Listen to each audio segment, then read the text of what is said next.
I used to work for the coroner's office for 16 years, and I'm just on here telling you guys stories of my experiences there. So it was this one call where this man was driving on the freeway, and he was under the influence, and he ended up losing control of his car and hitting, like on the freeway, they have these like wooden like pillars, and then like this metal railing that's on the side of those wooden pillars.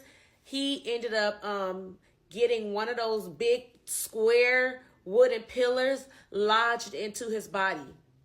We had to bring him back to the coroner's office with that pillar inside of him because we couldn't remove it at the scene because it's just like a big chunk of wood is inside of him because he lost control driving under the influence.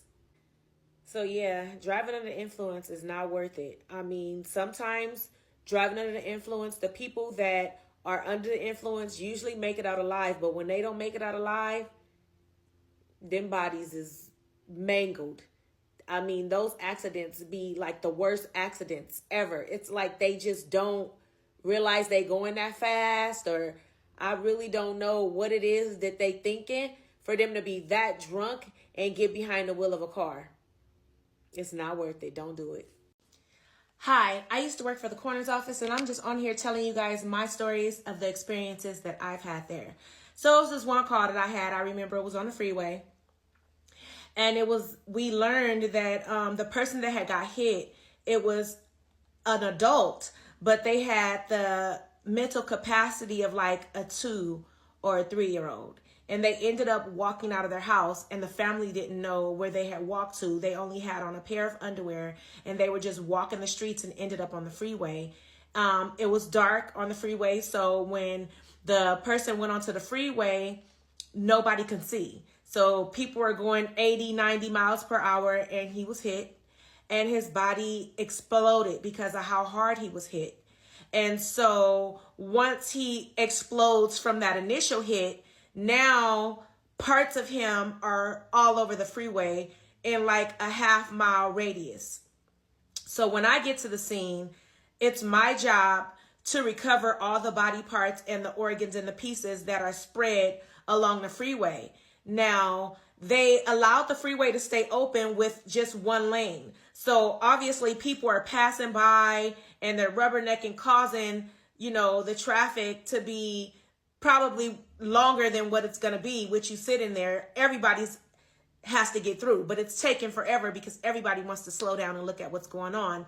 So they're watching me as I'm picking up the pieces off the freeway, and I go to grab the intestines, and it's just like this long piece because it's like it looks like a string if you're looking at it and you don't know what you're looking at. It looks like a rope. So I pick it up and I'm holding it up, and they look in their mouth, they're gasping like, I don't know if they know what it is that I'm picking up, but that just used to trip me out that people would like just be passing by looking, because I don't feel like it's being nosy. I feel like people are just curious, because I know I rubberneck when I see an accident on the freeway. It's just out of curiosity. So yeah, it's crazy to me how people react to the things like that. I feel like they should have just shut the freeway down and nobody should have been able to pass by, but they allowed them to pass by so people were able to see things and probably traumatized from it. What is a coroner? So a coroner is an elected position, but what we do is we go out when someone dies, or we're called every time someone dies that lives within our parish. Okay, or county. Or county. In Louisiana, it's parishes. So we're called if it's a natural case, or if it's a homicide, suicide, any of the manners of death. Anytime it's an accident or just your general natural death, it comes to us. Okay. And we have to pick up the phone and decide, is this natural causes or is there foul play? We work closely with police. Okay. So the police give you a call. That's right. Yeah. So take me through like an interesting call that's coming in, He had one recently that was just a driver was passing by and there was a lady in the ditch. Now, what was interesting was her arms were removed. She was a Mexican female. Damn, that's interesting. So they removed her arms because of her tattoos. So this was the killer did. This was a hit job. Correct. And they didn't want her identified, so they see this in a ditch and they call us.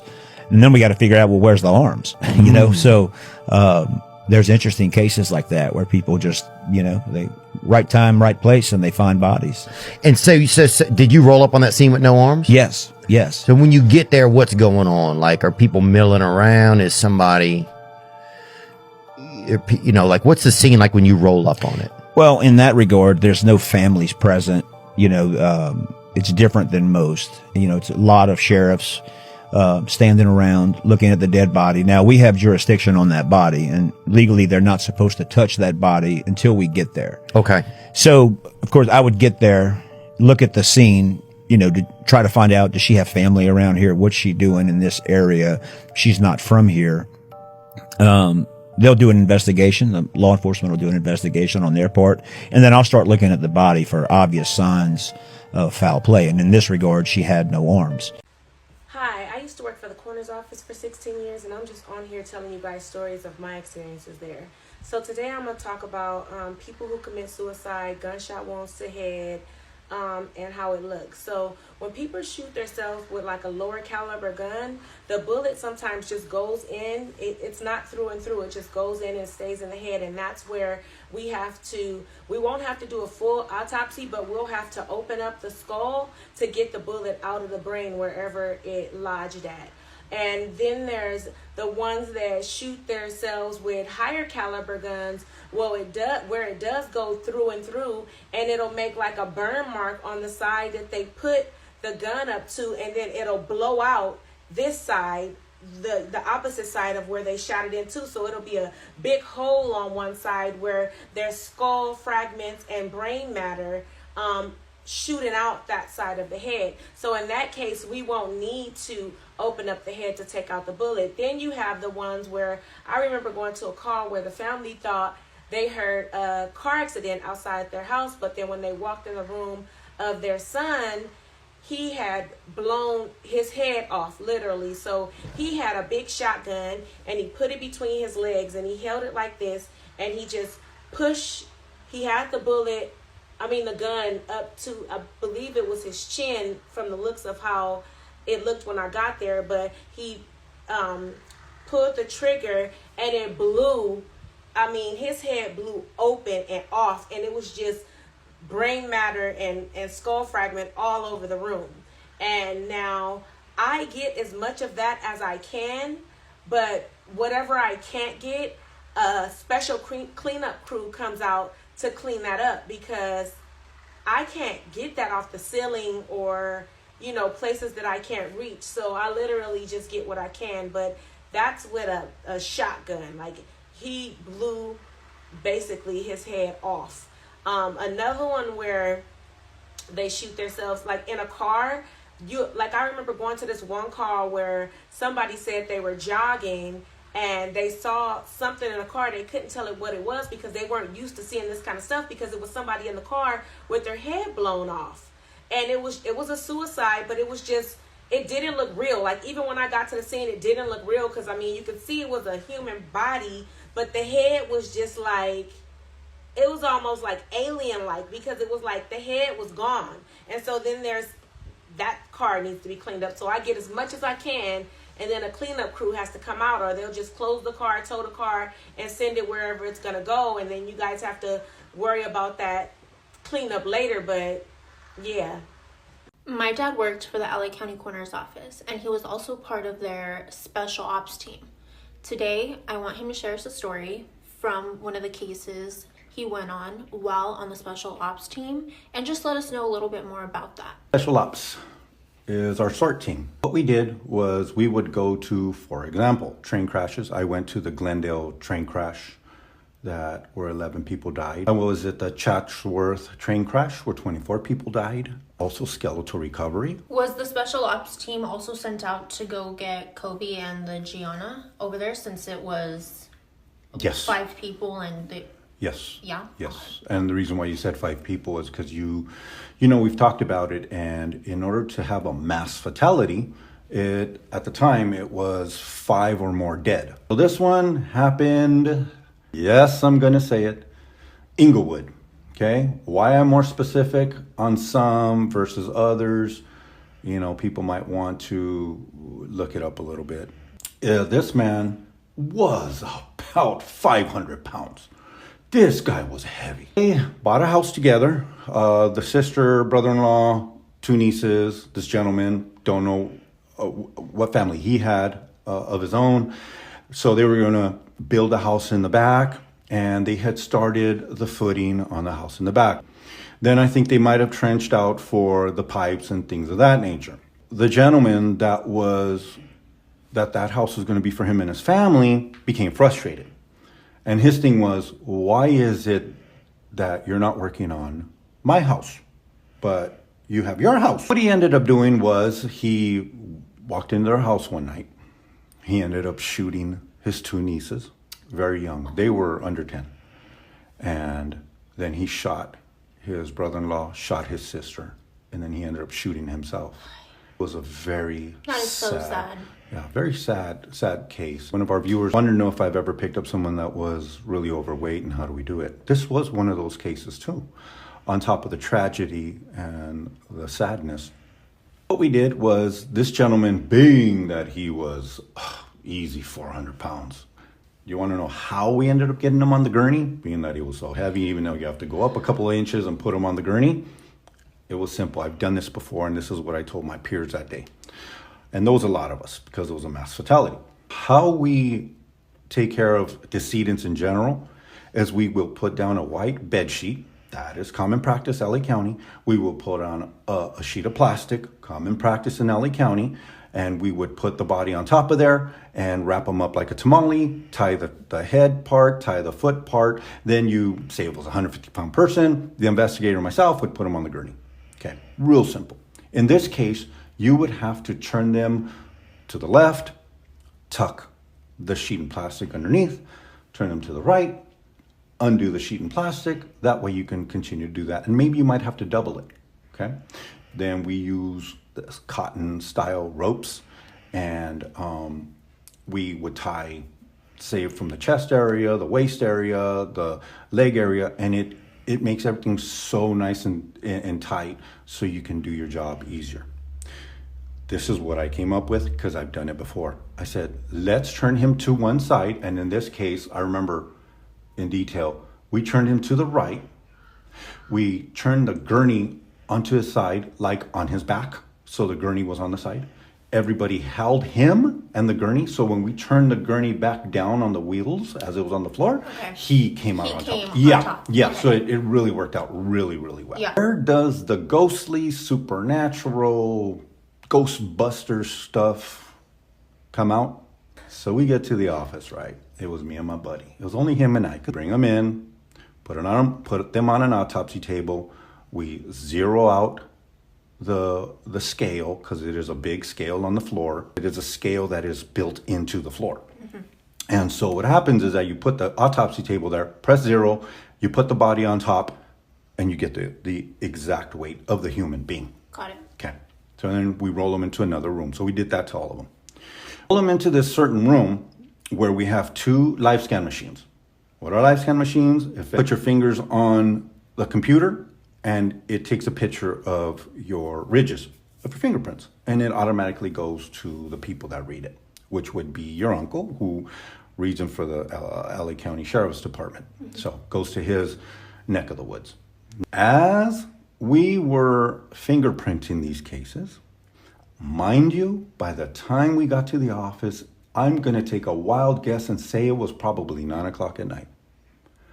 It was, no pun intended, dead at the coroner's office. There's no autopsies going on.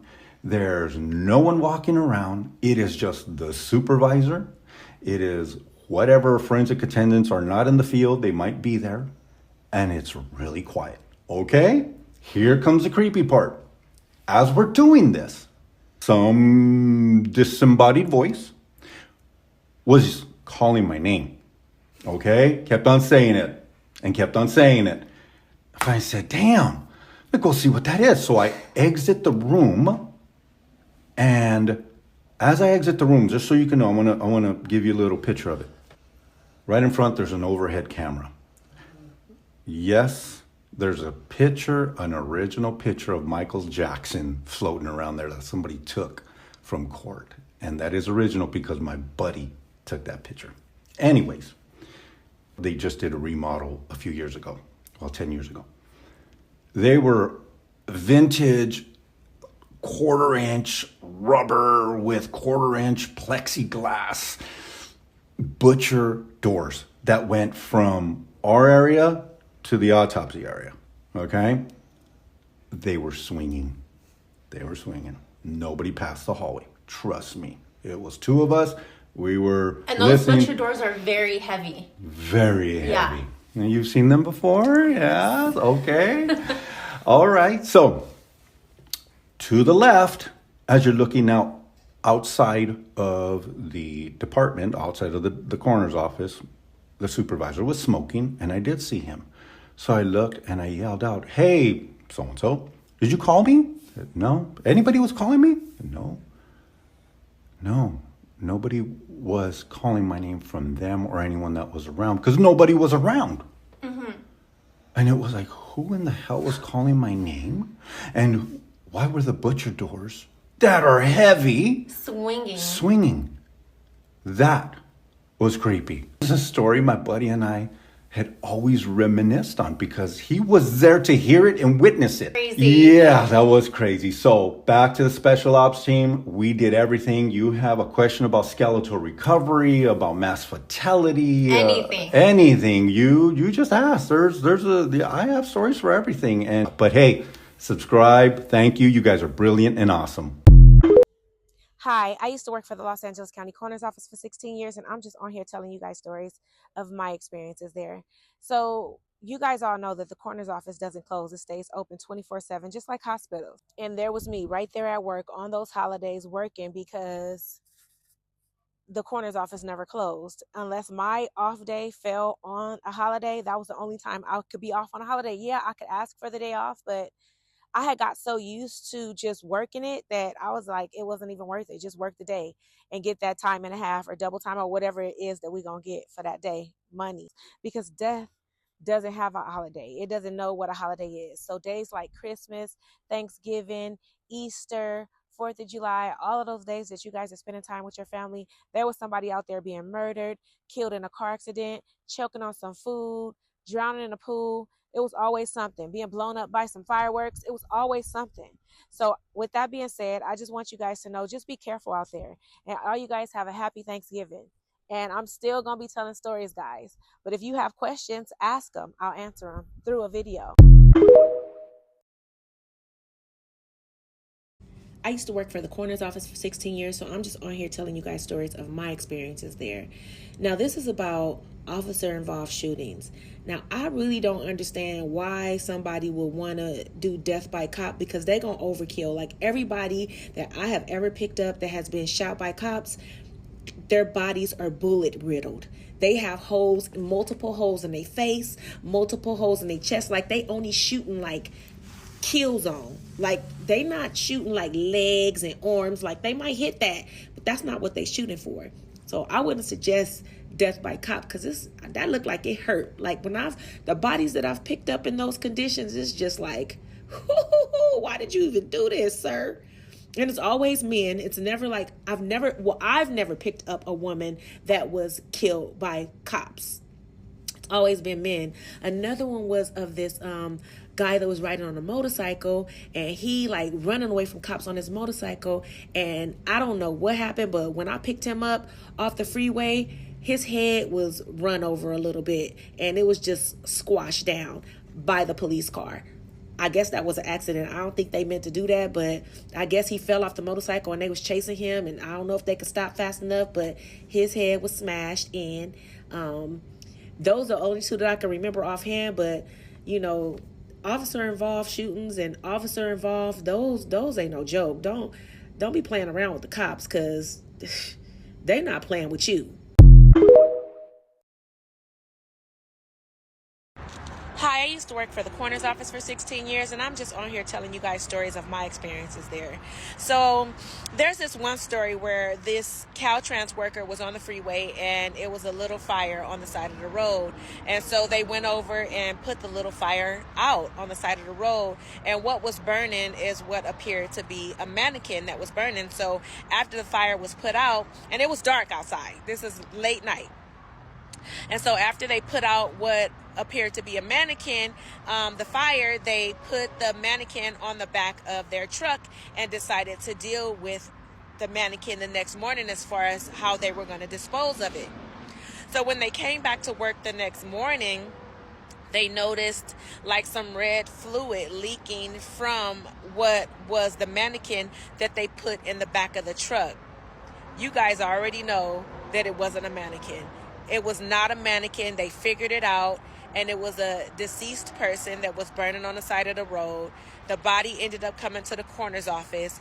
As far as the investigation for that case, I'm not sure how they handled it or what they did or who this person was or nothing. I just know that we had to process the case like we would, and it probably was processed as a homicide. And if you're not used to seeing deceased bodies or burned bodies, it could have been easy for that Caltrans worker to mistakenly think that it was a mannequin, because when bodies burn, they become hard and stiff, and then also the rigor mortis probably kicked in, so that is probably why he thought it was a mannequin. And, we collected all of his remains, took our photos and measurements and all this stuff. And I grabbed a deputy sheriff, and I said, "This isn't too far away. Let's roll over here and notify, see if anybody's at home." Rolled up, and it's kind of a typical, much like Florida, it's kind of a typical New Orleans home. There's a boat in the driveway on a trailer, and it's very Florida. A live oak tree in the front yard. Get out of my car, got the deputy with me. I go up to the door, pull out my badge, I badge him, knock on the door, badge him. This lady comes to the door, and I said, "Ma'am, I need to talk to you. Are you related to this kid?" And she said, "Yes, that's my son." And immediately she's, she goes into, "What's wrong? What's happened?" On and on. Her husband comes down, and he immediately screams out, "What are you doing here? Why are you asking about our son?" I said, "We need to sit down." I go in, I said, and this is kind of the way I notify. You can hem and haw around it. So you go inside and sit down. Oh, yeah. And I sit down and I tell him, your son has been killed in an accident. And of course, she's screaming, carrying on, which is understandable. And you leave them with a card. That's what you do. Your business card, and it has, "Here, call this number. This is where his remains will be. You'll need to make funeral arrangements. We're going to take him back to the office. We're going to do an autopsy, do an examination." That went in that direction, and it was... Hi, I used to work for the coroner's office for 16 years, and I'm just on here telling you guys stories of my experiences there. So it was this one time I went to a call, and I found out that this guy went to this lady's house because he wanted her to be his girlfriend, and she rejected him. So she lived in like a 22-story building, and he went up to the rooftop where they have like the gym up there. There was like lounging areas up there, and he crawls over the area that he's not supposed to be, and he jumps from that building and lands in an intersection where, and this is like morning time where people are going to work and school, and it's a really busy intersection in downtown LA, and he jumped from this building. So just think somebody walking by or a school bus passing by and sees him smashed into the ground. Every bone in his body was broke. That was the first time I picked up somebody that jumped from a building or something high. That tripped me out, because I get there and I'm looking like it's in public view. Everybody can see. They didn't have a tent over him. They just had a sheet. So we're trying to be discreet and not showing the body, but it's like kind of hard because it's in public view, like literally at an intersection where it's a stoplight. It's just crazy. So I'm holding up the sheet. I'm asking the police officers, can they hold up a sheet so we can build like a little wall around the body so that the people can't see? But this person was like, you know how when you cook noodles and how they just so soft and just slinky? That's how this body was. Just like that. Everything in the body was broke. Nothing was bones that not supposed to move. All of them was moving. He was flat. The testicle popped out and was over there somewhere. But the body was intact. Like, skin is real strong. The body was intact, but nothing was together. Smash body. What the fuck is that? 11-year-old Clara's body was found in an abandoned house by the roadside. The coroner determined she died from hypothermia. She was curled up in a corner, clutching the stuffed animal her mother had given her before she passed away. The police called me to clean up the scene. They told me that Clara's mother died of cancer 4 years ago, and her father remarried, having new children with his new wife. Over time, Clara's father started to dislike her. Because of her family situation, Clara was often bullied at school. Clara was too scared to tell her father about the bullying because he wouldn't help her. As time passed, Clara developed mental health issues with no one to turn to. About 2 weeks ago, Clara left home, hugging the toy her mother had given her before she passed. Her father didn't think much of it and continued his routine of drinking late into the night. Clara's mother must be worried sick in heaven. But now, Clara won't have to suffer anymore. She's finally reunited with her mother.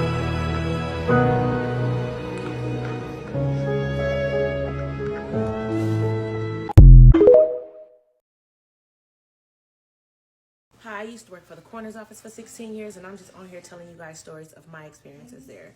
So it was this one call that this investigator went to, and it was for an elderly person that hadn't been seeing a doctor. So they are a coroner's case because a doctor doesn't feel comfortable signing a death certificate, even though it's probably just a natural cause of death, but they haven't seen a doctor on a regular basis. So we take that body to the coroner's office. Now, the house where this person died at is now being cleaned up, and I guess it was a little messy or whatever. I didn't go to this call with this investigator. I just know what happened. So, anyways, the house was being cleaned up, and upon cleaning up the house, they found another body in that same house, right on side of the bed. The body was wedged in between the wall and the bed, and there was like clothes and stuff right there, I guess, on top of the body where the investigator couldn't see that there was a body there. But even the person that pronounced the person that we actually picked up the first time, when they were pronounced, they didn't see that body on the side of the bed either. You know, nobody thinks to like look around for more bodies when they're just coming to get a natural of what they think is the only person there. So that was a time where we picked up a body and had to be called back to the scene like a day or two later for another body that was there in the same location. Hi, I used to work for the coroner's office for 16 years, and I'm just on here telling you guys stories of my experiences there. So somebody asked, have I ever had any involuntary movements while performing an autopsy? No, I haven't had any body ever move while I performed an autopsy. Usually by the time I am doing this autopsy on somebody, they have already been dead for a day or two. It could happen, people can move, but that usually happens very shortly after they die. I haven't had this happen to me ever while working at the coroner's office. We do get to people maybe hours after they have died, or 1 hour even 1 hour after the death. I have not experienced a body moving, but that's not to say that it cannot happen.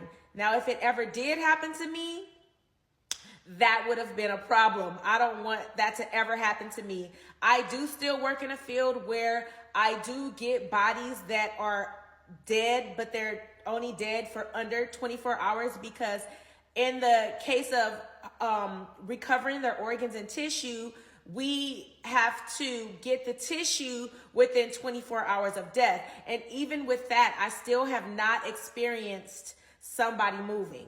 We don't have movement at all. So when we turn bodies on their stomachs, though, they do release gas like a fart, so it stinks. But that's not them doing it involuntary. It's because of the pressure that we're putting on their stomach. Turning them on their stomach makes the gas come out of their butts. But yeah, that's the experience that I've had with death and people moving or not after. I am Deputy Coroner Claire, and I'm going to answer this question. I love it. So what is the difference between a detective and what I do as a deputy coroner? While I answer that, I'm going to do some of my makeup for a holiday party. We're going to start out simple. So a deputy coroner is not law enforcement.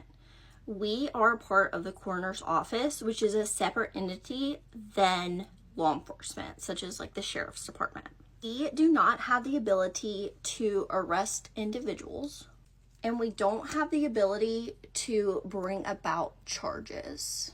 So think about it as the coroner's office is going to be the science behind the death. So not only are we investigating the death to see if it's our jurisdiction, we're also going to be identifying these individuals as well as notifying their loved ones that they have passed. We will investigate every single death to determine whether or not it's our jurisdiction, because not every death is our jurisdiction. Detectives are only going to go to scenes that are homicide or suspicious in nature. They are not going to go to every single death scene. So once a detective determines that they're going to come out to our scene, the coroner has jurisdiction of the body, and the detective and law enforcement have jurisdiction of the whole scene. We are going to investigate is the who, what, when, where. We don't care about the why. That is going to be left up to law enforcement. Who is the decedent? What is what happened? When did death occur? And how did it happen? Why is going to, again, be left up to the detective, and that is going to be, why did this happen? Why did this person do this to that person? Obviously, we collaborate really well with detectives and law enforcement, because once our investigation and autopsy results are complete and we are able to get a cause and manner of death, we will then give that to detectives, and then they can go about doing the charges and however they do it. So really, to sum it up with Big Bow, is that we are the science behind the death, and law enforcement and detectives are the law behind the death to see if a crime occurred. Okay, I hope that I answered that question. Leave some comments if you have any questions. I can answer them. I love to do that. And as always, follow along for more coroner content. I'm gonna go get ready and go to this holiday party. Happy holidays, Merry Christmas, mwah. Hi, I used to work for the coroner's office for 16 years, and I'm just on here telling you guys stories of my experiences there. So it was this one call with this girl and her friends. It was 5 of them all together, had went out to the club. Some of the girls that attended were also related to this driver, and they were her cousin. But anyways, they went out to the club, and she was the designated driver. And so when it was time to leave, she's driving back home, but unbeknownst to them that probably fell asleep in the car. If they weren't asleep, I really don't know, because I wasn't in the car with them. She got on the freeway the wrong way. Now, if I was up, I would have told her, you got on the freeway the wrong way, or maybe just everybody was just too drunk. I don't know. But she got on the freeway the wrong way. She was going 90 to 100 miles per hour. She collided with somebody that was on the freeway the right way, and it was early morning hours where it's still dark outside, so the people that's driving on the freeway the correct way are not really thinking that somebody is going to get on the road and be driving the wrong way on the road, and she was. She ended up killing the 2 people that were in that car. She killed everybody that was in the car that she was driving. She was the only one to make it out of that wreckage alive. And it was like 2 cars colliding with each other at like 100 miles per hour. Just imagine how that looked, and like the car parts were just all over the place. Bodies was thrown. I used to work for the coroner's office for 16 years, so I'm just on here telling you guys stories of my experiences there. So it was this one guy who liked this girl, and she lived in a high-rise building, and he would go to her house and try to ask her for her hand, or try to ask her to be with him, and she kept denying him. It was this one day where she denied him, and I guess he just didn't like that, got fed up, whatever.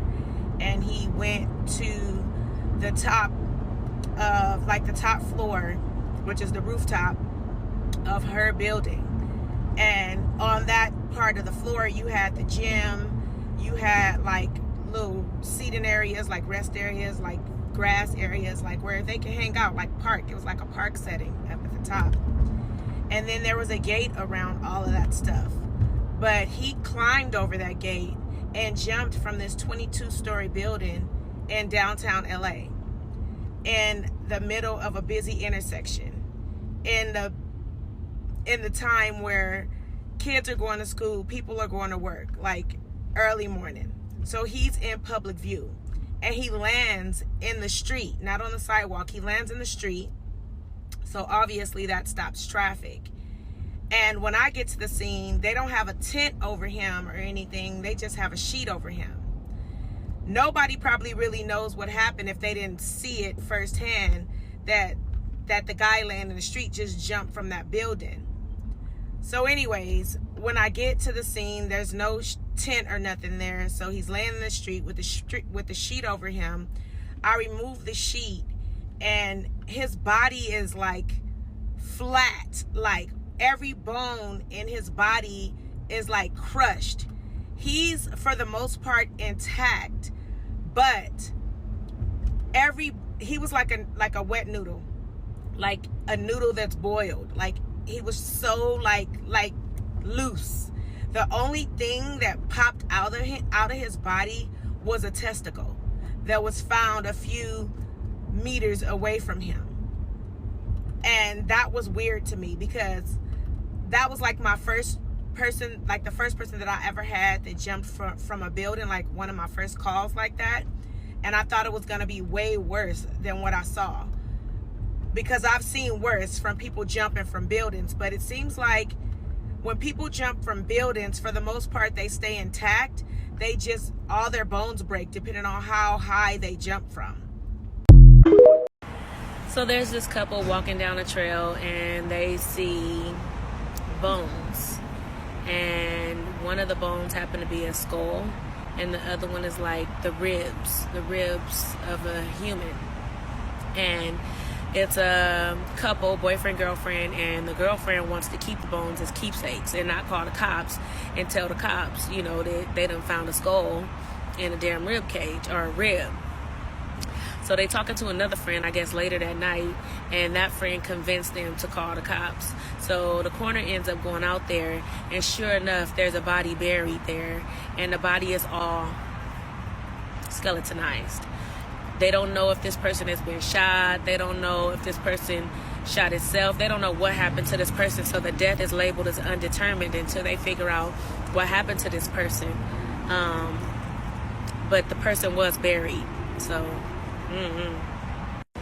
There's another body that we found skeletonized. And we actually know the story on this person. In January, this mother reported her son missing in Long Beach, but the police didn't want to do a missing persons report because the person that she was reporting missing, which was her son, was 22 years old.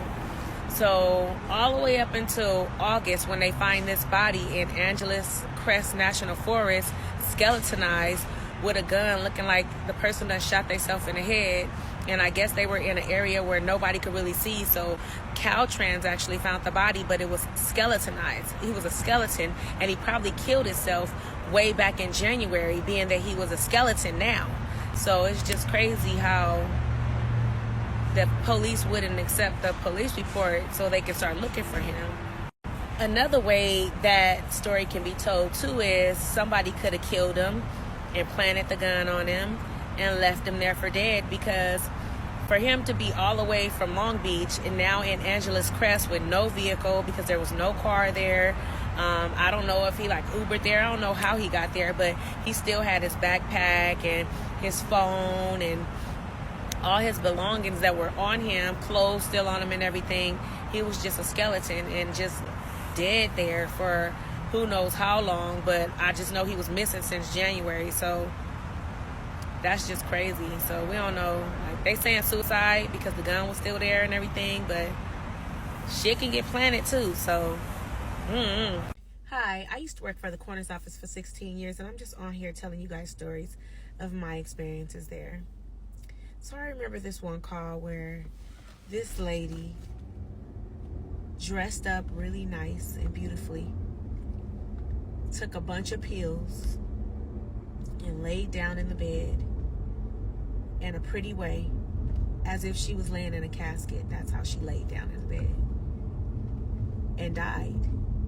She took those pills to unalive herself, and she wanted to be in the position that she would have been in if she was in the casket. When I got there, she was already stiff, cold. She had been laying there for a little while, enough for her to be in rigor mortis, which is where the body hardens up, like gets stiff, due to a chemical process that takes place and then loosens back up. By the time the body is loosening back up from the rigor mortis, you're decomposing. Your flesh is starting to rot when you're coming out of rigor mortis. So that was one that I picked up of someone that unalived themselves with pills. There was another one where the person dressed in their best clothing and went to the freeway overpass and hung themselves over the freeway overpass so everybody could see that they were dressed in their best clothing, like as if when we got there to pick him up, we were going to leave him in those clothes, and that's what he was going to get buried in, and that's what he was going to go in the casket in. Like, sir, we're about to cut all this stuff off and put it in a bag to give to your family. Don't do that. Hi, I used to work for the coroner for 16 years, and I'm just on here telling you guys stories of my experiences there. So I was on the phone with my daughter, and we were talking about something, and it made me remember a story. And this story is about a lady that got stabbed. And I get to the scene, so we just gonna get right to it. So I get to the scene, and you know, a lot of times when I get to scenes like homicides like this, I think it's going to be like bloody, blood splashed everywhere, because I knew it was a homicide and the person had been stabbed. So I get there, and it's an apartment complex. I get there, and the body is on the floor in the living room, and there's multiple stab wounds on this female. And, you know, the detectives and stuff there are already are telling us the story about what happened. So what happened was this female was messing with her boss. And her boss was married. And I don't know if she knew he was married or not. But she ended up getting pregnant by her boss. And she let him know. And I guess he didn't want her to keep the baby or have the baby or whatever. And he goes over there and stabs her. And he stabs her over 180 times. So I'm looking at her body. It's like puncture wounds everywhere, all over her body. There's like not one spot missing on her body where there's like not a puncture wound. And so, you know, they say that they asked the neighbors if they heard anything. And so the neighbors are saying they heard like a scream and then a thud, and then they didn't hear anything. At that point, I would have called 911. I think that's what they did, and that's why we were there. They called 911 because they heard the scream, the thud, and then sounds went away, and they end up catching him. Yep, that's what they did. They called 911. So they ended up catching him running down the street with a bloody sweatshirt on. So he's in jail. This happened years ago. So he's probably still in jail. But that's crazy though, ladies. Be careful who you out here talking to.